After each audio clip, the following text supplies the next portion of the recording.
Hello guys, welcome back to my channel. মই সৈতে আপোনালোকক চৈতি এণ্ড মম চেনেলৰ পুনৰবাৰ স্বাগতম জনাইছোঁ। আজি লৈ আহিছোঁ নতুন এটি ভিডিঅ'। আজি বনাম আটা এগ ৰোল। তেন্তে আহকচোন আটাৰ সৈতে কেনেকৈ এগ ৰোল বনাব পাৰি সহজতে বনাবলৈ আৰম্ভ কৰোঁ। আটা এগ ৰোল বনাবলৈ মই লৈছোঁ অকণমান আটা।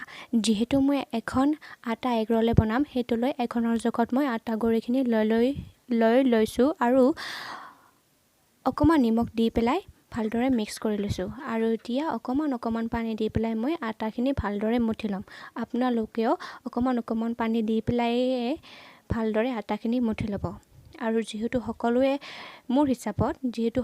মোৰ হিচাপত ৰুটি বনাব জানে তেন্তে এইখিনি আপোনালোকে স্কিপ কৰিও চাব পাৰে। এতিয়া বলকচোন ৰুটিখিনি ভালদৰে মুঠি লওঁ।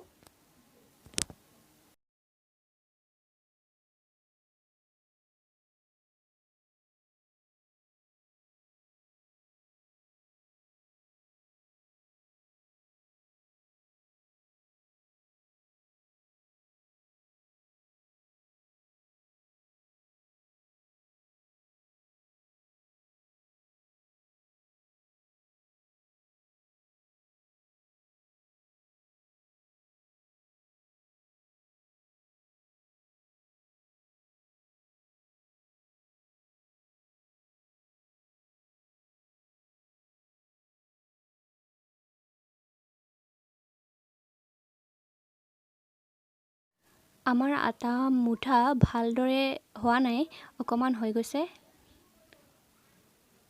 এতিয়া আমাৰ আটা মুঠা হৈ গ'ল। এতিয়া আমি ভালদৰে গল কৰি পেলাই বতাহ নোপোৱাকৈ ভালদৰে ঢাকি থৈ দিম।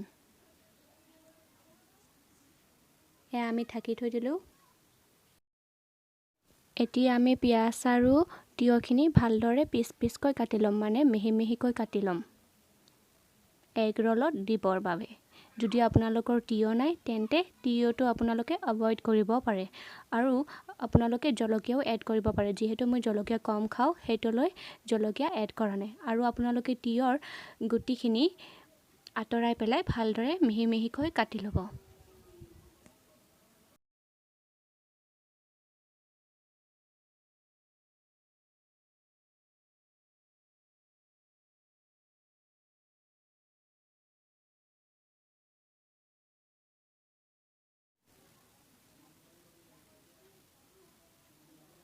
আমাৰ তিয়ঁহ কটা হৈ গ'ল। এতিয়া আমি আগতে যে আটাখিনি ভালদৰে মুঠি ঢাকি থৈ দিছিলোঁ সেইখিনি বেলি ল'ম। বিলাৰ আগতে যিখিনি প্ৰচেছ কৰিব লাগে সকলোৱে জানে আৰু মই এতিয়া ভিডিঅ'ত দেখুৱাইও আছোঁ, তেন্তে আপোনালোকে ঠিক তেনেদৰে কৰি যাব। এতিয়া আমি লাহেকৈ আটা মুঠাখিনি ভালদৰে আকৌ এবাৰ মুঠি পেলাই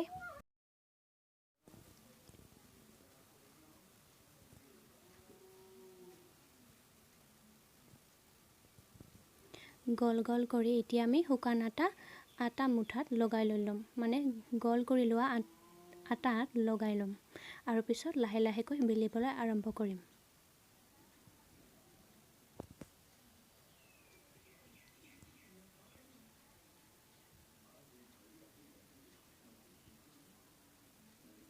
এয়া এতিয়া আমি লাহেকৈ ৰুটিখন বনাই ল'ম। আপোনালোকে ৰুটি আৰু কণীখন বনোৱাত একেখন টাৱাকে ব্যৱহাৰ কৰিব, কাৰণ যদি আপোনালোকে একেখন টাৱাকে ব্যৱহাৰ কৰে তেন্তে ৰুটি আৰু কণীৰ জোখটো সমান হ'ব।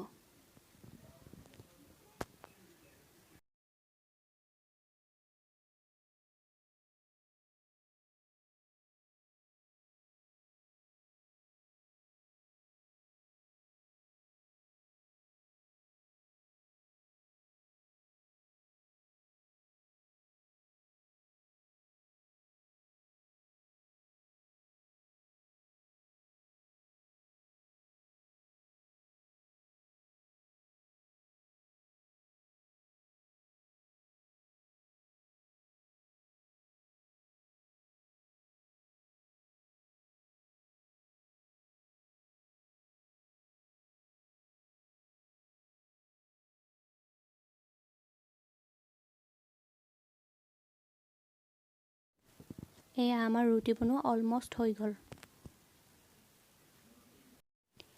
এয়া দেখিছেনে, আমাৰ ৰুটিখন বেছি পাতল নহয় আৰু বেছি ডাঠ নহয়, মানে মোটা নহয়।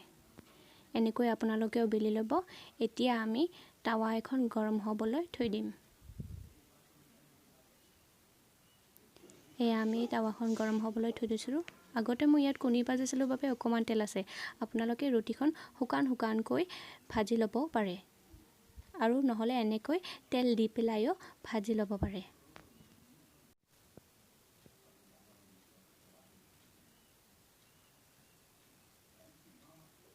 আমি এতিয়া টাৱাখন গৰম হ'লে ৰুটিখন টাৱাৰ ওপৰত দি দিম ভাজিবলৈ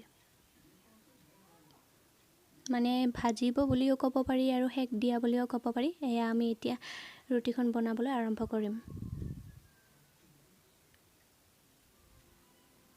যিহেতু ইয়াত অলৰেডি তেল আছিলে হেতুলৈ মই ৰুটিৰ ওপৰত আকৌ যেতিয়া ৰুটিটো সিজিব তেতিয়া তেল দি নলওঁ আপোনালোকে ৰুটিখন সিজিলে ওপৰত ঘিউ নহলে তেল সানি ল'ব পাৰে দেখিছেনে মোৰ ৰুটিখনত তেল লাগিয়ে গৈছে হেতুলৈ মই আৰু ইয়াত তেল দিবলৈ প্ৰয়োজন নাই এতিয়া ৰুটিখন হোৱালৈকে আমি কণী এটা ফটাই লৈছো আৰু তাতে নিমখ দি পেলাই ভালদৰে মিক্স কৰি লম কণী আৰু নিমখ টেমা এতিয়া আমি অকমান নিমখ দি পেলাই ভালদৰে মিক্স কৰি লম আপোনালোকে ফৰ্কখন ব্যৱহাৰ কৰিব পাৰে মিক্স কৰাৰ বাবে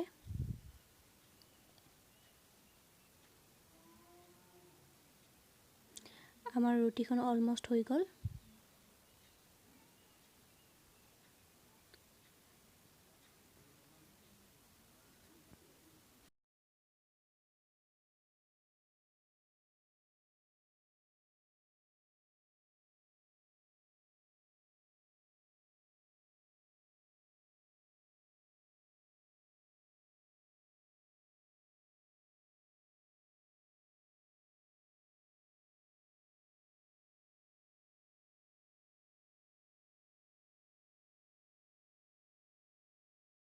এনেকুৱা হ'লে ৰুটিখন আপোনালোকে ওপৰত এনেকৈ চামুচ এটাৰে ঘিউ বা তেল দি পেলাই ভালদৰে সানি ল'ব পাৰে এতিয়া আমি একেখন টাৱাতে ৰুটিখন নমাই পেলাই একেখন টাৱাতে আমি কণীটো ভাজি ল'ম কণীটো দিয়াৰ পিছতহে লগে ৰুটিখনো দি দিব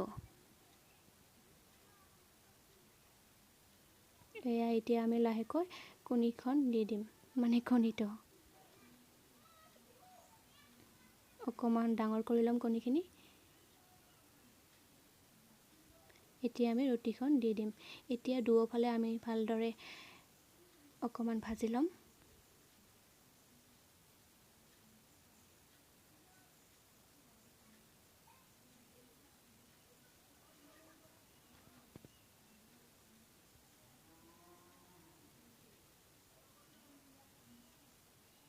মই অকমান চামুচেৰে হেঁচি দিছোঁ যাতে কণী আৰু ৰুটিখন ভালদৰে লাগি ধৰে দেখিছেনে আপোনালোকে ৰুটিখন ভালদৰে লাগি ধৰিছে এতিয়া আমি নমাই ললো ৰুটিখন এতিয়া আমি আগতে যে কাটি থৈছিলোঁ পিয়াজ আৰু তিয়হ সেইখিনি আমি এগ ৰলৰ চেণ্টাৰত দি দিম আৰু মই তিয়হ আৰু পিয়াজত ভালদৰে নিমখ মিক্স কৰি লৈছোঁ আপোনালোকে জলকীয়াও এড কৰিব পাৰে আৰু এতিয়া মই সস অকমান দি দিম মই ইয়াত ব্যৱহাৰ কৰিছোঁ অন্নপূৰ্ণাৰ টমেটো সস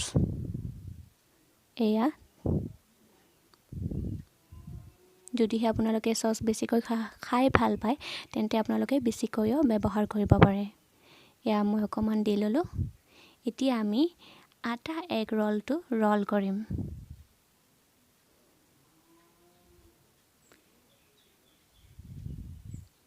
আমাৰ আটা এগ ৰল ৰেডি হৈ গ'ল আপোনালোকে বাৰু এনেদৰে বনাই খাইছেনে যদি নাই খোৱা তেন্তে এবাৰ খাই চাবচোন কেনেকুৱা হয় আৰু আপোনালোকৰ যদি বাটাৰ পেপাৰ আছে তেন্তে আপোনালোকে বাটাৰ পেপাৰেৰে মেৰুৱাই ল'ব পাৰে যেহেতু মোৰ নাই তেন্তে মই এনেকৈয়ে থৈ দিলোঁ মানে খামে যেহেতু থ্যাংক ইউ ফৰ ৱাচিং bye bye and don't forget two subscribe like share please bye bye